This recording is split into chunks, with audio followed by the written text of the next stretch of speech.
Hello दोस्तों, स्वागत है आप सभी का हमारे चैनल हिंदी साहित्य समाधान में। शुक्ल जी का हिंदी साहित्य का इतिहास हम लोग देख रहे हैं। रीतिकाल प्रकरण 2, जिसमें अभी 25 नंबर पर हमने तोष निधि को देखा था। अब तोष निधि के बाद आते हैं दलपति राय और बंशीधर। 26-27 नंबर पे है दलपति राय और बंशीधर। दलपति राय महाजन और बंशीधर ब्राह्मण थे। दलपति राय महाजन थे और बंशीधर ब्राह्मण थे। दोनों अहमदाबाद गुजरात के रहने वाले थे। इन लोगों ने संवत 1792 में उदयपुर के महाराणा जगत सिंह के नाम पर अलंकार रत्नाकर नामक ग्रंथ बनाया। इसका आधार महाराज जसवंत सिंह का भाषा भूषण है। तो जसवंत सिंह का जो भाषा भूषण है उसी का आधार लेकर के इन्होंने क्या बनाया, अलंकार रत्नाकर नाम का एक ग्रंथ जगत सिंह के नाम पर। इसका भाषा भूषण के साथ प्राय वही संबंध है जो कुवलयानंद का चंद्रालोक के साथ। इस ग्रंथ में विशेषता यह है कि इसमें अलंकारों का स्वरूप समझाने का प्रयत्न किया गया है। इस कार्य के लिए गद्य व्यवहृत हुआ है। रीतिकाल के भीतर व्याख्या के लिए कभी कभी गद्य का उपयोग कुछ ग्रंथकारों की सम्यक निरूपण की उत्कंठा सूचित करता है। इस उत्कंठा के साथ गद्य की उन्नति की आकांक्षा का सूत्रपात समझना चाहिए, जो सैकड़ों वर्ष बाद पूरी हुई। अलंकार रत्नाकर में उदाहरणों पर अलंकार घटाकर बताए गए हैं और उदाहरण दूसरे अच्छे कवियों के भी बहुत से हैं।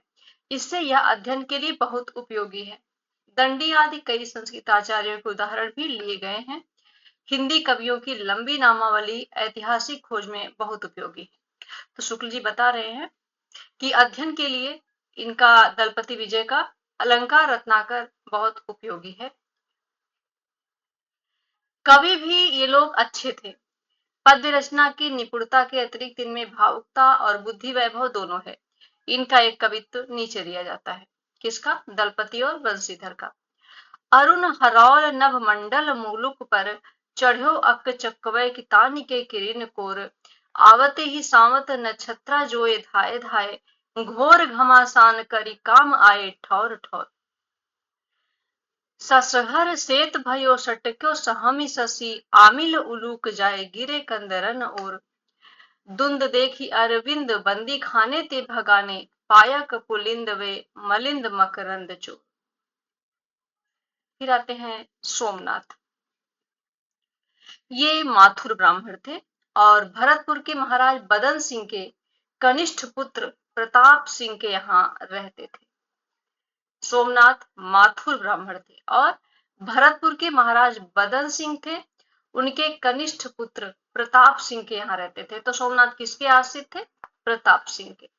इन्होंने संवत 1794 में रस पीयूष निधि नामक रीति का एक विशेष ग्रंथ बनाया, जिसमें पिंगल, काव्य लक्षण, प्रयोजन, भेद, शब्द शक्ति, ध्वनि, भाव, रस, रीति, गुण, दोष इत्यादि सब विषयों का निरूपण है। यह दास जी के काव्य निर्णय से बड़ा ग्रंथ है। ध्यान रखेंगे कि भिखारी दास की काव्य निर्णय से बड़ा ग्रंथ कौन सा है? तो रस पीयूष निधि है। ये रीति का एक विस्तृत ग्रंथ है। काव्यांग निरूपण में ये श्रीपति और दास के समान ही है। विषय को स्पष्ट करने की प्रणाली इनकी बहुत अच्छी है। तो ये इंपॉर्टेंट लाइन है। काव्यांग निरूपण में ये श्रीपति और दास जी के समान ही है। शुक्ल जी ने कहा है किसके लिए? सोमनाथ के लिए कहा है। और इनका जो रस पीयूष निधि है वो दास जी के काव्य निर्णय से भी बड़ा ग्रंथ है। विषय निरूपण के अतिरिक्त कवि कर्म में भी ये सफल हुए हैं। कविता में ये अपना उपनाम शशिनाथ भी रखते थे। तो कौन ऐसे रीतिकालीन कवि थे जो कविता में अपना उपनाम शशिनाथ रखते थे? तो सोमनाथ। या ऐसे पूछ सकते हैं कि सोमनाथ का उपनाम क्या था? तो शशिनाथ। इनमें भावुकता और सहृदयता पूरी थी। इससे इनकी भाषा में कृत्रिमता नहीं आने पाई। इनकी एक अन्योक्ति कल्पना की मार्मिकता और प्रसादपूर्ण व्यंग्य के कारण बहुत प्रसिद्ध है। सघन और पेचीले मजमून गांठने के फेर में न पड़ने के कारण इनकी कविता को साधारण समझना सहृदयता के सर्वथा विरुद्ध है। रस पीयूष निधि के अतिरिक्त खोज में इनके 3 और ग्रंथ मिले हैं। शुक्ल जी बता रहे हैं कि एक तो इनका रस पीयूष निधि है और खोज में इनके 3 और ग्रंथ मिले हैं। वो कौन कौन से हैं? तो वो है पहला कृष्ण लीलावती पंचाध्यायी संवत 1800, सुजान विलास सिंहासन बतीसी पद्य में संवत 1807, माधव विनोद नाटक संवत 1809। तो तीनों ग्रंथों को ध्यान रखना है क्योंकि सोमनाथ बहुत ही प्रसिद्ध कवि हैं। इनका रस पीयूष निधि तो फेमस है ही है, इसको तो ध्यान रखना ही है, लेकिन इनको भी ध्यान में रखना है कृष्ण लीलावती, सुजान विलास और माधव विनोद नाटक। उक्त ग्रंथों के निर्माण काल की ओर ध्यान देने से इनका कविता काल संवत 1790 से 1800 तक ठहरता है। रीति ग्रंथ और मुक्तक रचना के सिवा इस सतकवि ने प्रबंध काव्य की ओर भी ध्यान दिया।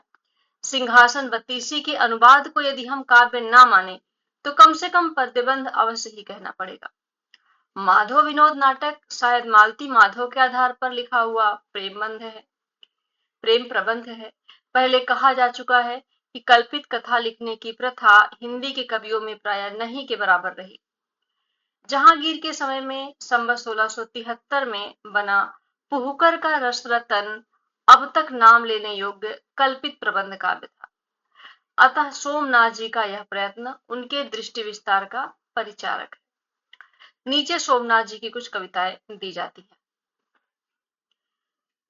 दिसि बिदिसिन ते उमड़ी मढ़ी लीनो नभ, छाड़ी दिने धुरवा जवासे जूथ जरिगे, डह डहे भय दुरम रंचक हवा के गुण, कहूं कहूं मोरवा पुकारी मोद भरिगे, रही गए चातक जहां के तहां देखते ही, सोमनाथ कहे बूंदा बूंदी हूं न करिगे।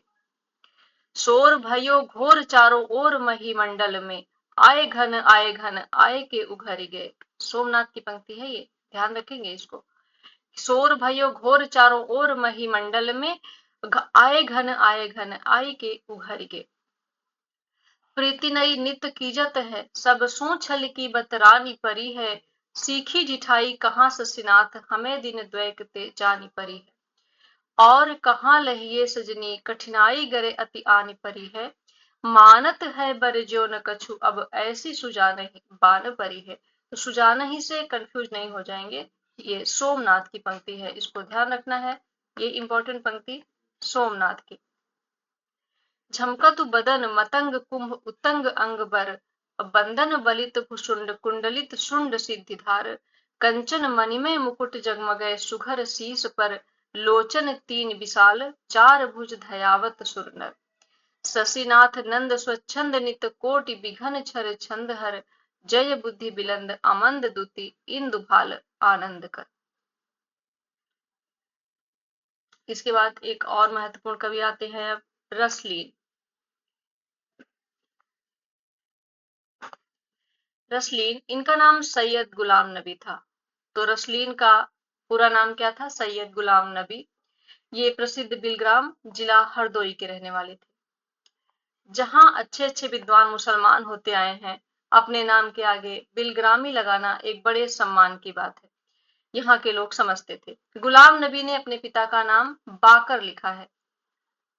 प्रश्न बने कि गुलाम नबी ने अपने पिता का नाम क्या लिखा है? तो बाकर लिखा है। इन्होंने अपनी प्रसिद्ध पुस्तक अंग दर्पण संवत 1794 में लिखी, जिसमें अंगों का उपमा उत्प्रेक्षा संयुक्त चमत्कार पूर्ण वर्णन है। सूक्तियों के चमत्कार के लिए यह ग्रंथ काव्य रचकों में बराबर विख्यात चला आया है।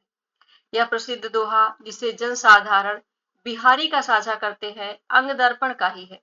तो कुछ लोग इनका ये जो दोहा है इसको बिहारी का समझते हैं, लेकिन ये अंग दर्पण से लिया गया है। अमिय हला भल मद भरे सेत श्याम रतनार, जियत मरत झुक झुक परत जही चितवत एक बार। इसके बाद है कि अंग दर्पण के अतिरिक्त रसलीन जी ने संवत 1798 में रस प्रबोध नामक रस निरूपण का ग्रंथ दोहों में बनाया। रस निरूपण इनका है, रस प्रबोध इनका रस निरूपण ग्रंथ है जो कि दोहों में लिखा गया है। इसमें 1155 दोहे हैं। रस प्रबोध में 1155 दोहे हैं और रस, भाव, नायिका भेद, षट ऋतु, 12 मासा आदि अनेक प्रसंग आए। रस विषय का अपने ढंग का यह छोटा सा अच्छा ग्रंथ है। रसलीन ने स्वयं कहा है, इस छोटे से ग्रंथ को पढ़ लेने पर रस का विषय जानने के लिए और ग्रंथ पढ़ने की आवश्यकता न रहेगी। तो ये जो लाइन है, ये रसलीन ने स्वयं ही कहा है अपने ग्रंथ के लिए, रस प्रबोध के लिए कहा है कि इस छोटे से ग्रंथ को पढ़ने पर रस का विषय जानने के लिए और ग्रंथ पढ़ने की आवश्यकता न रहेगी, ये इन्होंने स्वयं कहा है। पर यह ग्रंथ अंग दर्पण के ऐसा प्रसिद्ध ना हुआ। जितना प्रसिद्ध अंग दर्पण हुआ उतना रस प्रबोध नहीं हुआ। रसलीन ने अपने दोहों की रचना तक ही रखा रसलीन ने अपने को दोहों की रचना तक ही रखा, जिनमें पदावली की गति द्वारा नाद सौंदर्य के अवकाश बहुत ही कम रहता है। अतः चमत्कार और उक्ति वैचित्र की ओर इन्होंने अधिक ध्यान रखा। नीचे इनके कुछ दोहे दिए जाते हैं। धारती न चौकी न गजरी आते उर्मे लाए, छाह परे पर पुरुष की जनितीय धर्म नसाए। चखचली श्रवण मिल्यो चहत, कचबड़ छुअन छवानी, कट नीचे दरब धर्यो चहत, वक्ष स्थल में आनी। तो ये भी बिहारी से कंफ्यूज करने वाली पंक्ति है जो कि रसलीन की है। कुमति चंद प्रति द्यौस बड़ी मास मास कड़ी आए, तू मुख मधुराई लखे, फीको परि घटी जाए। रमनी मन पावत नहीं, लाज प्रीति को अंत, दुहु एर ऐचो रहे, जिमि बिबितिय को कंत। तिय सैसव जो बन मिले, भेद न जान्यो जात, प्रात समय निशित्योस के, दुओ भाव दर्शा। ये भी इंपॉर्टेंट पंक्ति रसलीन की। जो जो कंफ्यूज करने वाली है बिहारी से, उनको मैं मार्क कर दे रही हूँ। इसके बाद आते हैं रघुनाथ। रघुनाथ कितने बड़े हैं? चलिए रघुनाथ को हम अगली क्लास में देखते हैं। आज के लिए बस इतना ही।